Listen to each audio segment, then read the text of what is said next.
안녕하세요. 반려동물의 건강상식을 쉽고 간단하게 알려드리는 우리 동네 수의사 박성필입니다. 오늘은 강아지들의 자외선 관리에 대해서 한번 알아보도록 하겠습니다.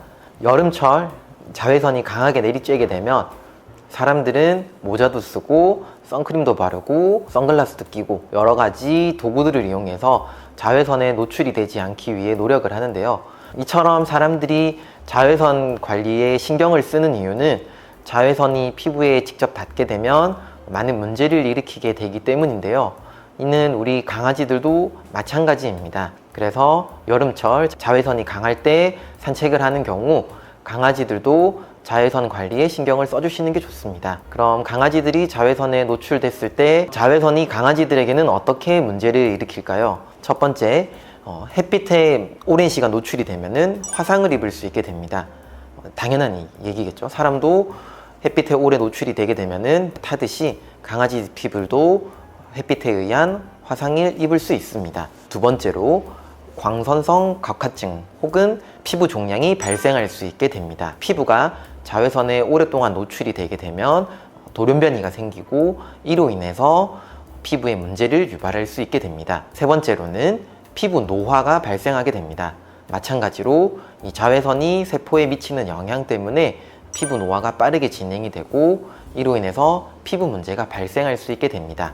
그러면 자외선이 무조건 아이들의 피부에 문제를 일으키냐라고 생각을 할 수 있는데 물론 짧은 시간 노출이 되는 것은 크게 문제가 되지 않습니다.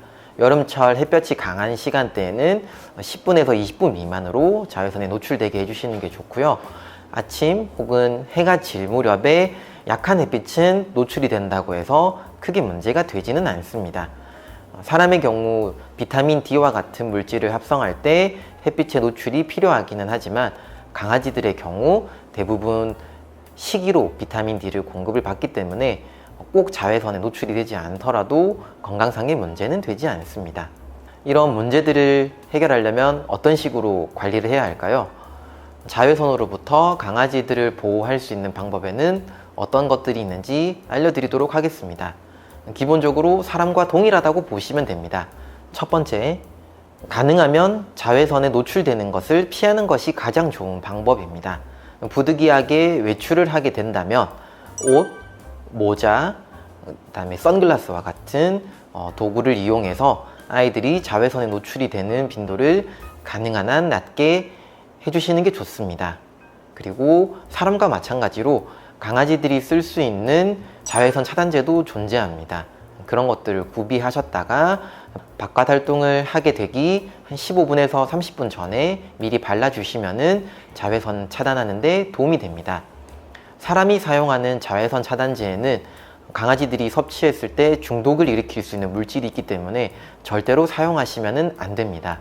그리고 강아지 전용 제품이라 하더라도 다량의 섭취는 아이들의 몸에 부담을 줄 수 있기 때문에 가능한 한 할지 못하게 관리해 주시고 외출이 끝나고 집에 돌아오면은 빨리 씻겨 주시는 게 좋습니다. 오늘은 자외선이 우리 아이들의 몸에 어떤 문제를 일으키고 오늘은 우리 자외선이 아이들의 건강에 어떤 문제를 일으키는지와 이 자외선을 어떻게 관리해야 되는지에 대해서 알아보았습니다. 적절한 양의 자외선 노출은 아이들의 건강에 큰 문제가 되지 않고 오히려 도움이 될 수 있지만 과도한 자외선 노출은 피부, 눈, 건강에 큰 문제를 유발할 수 있기 때문에 적절한 자외선 관리가 필요합니다. 그리고 바깥 활동을 할 때 텐트나 파라솔과 같은 도구를 이용하여 한 곳에 오래 머무르는 경우 아이들이 가능한 자외선에 직접적으로 노출되지 않게 관리해 주시는 것도 중요합니다. 여름철 햇빛이 열사병도 위험하지만 햇빛에 있는 자외선도 아이들의 건강을 위협할 수 있기 때문에 적절한 자외선 관리를 통해서 건강한 여름을 날 수 있도록 하면 좋을 것 같습니다. 오늘 내용이 도움이 되셨다면 구독, 좋아요 부탁드리겠습니다. 감사합니다.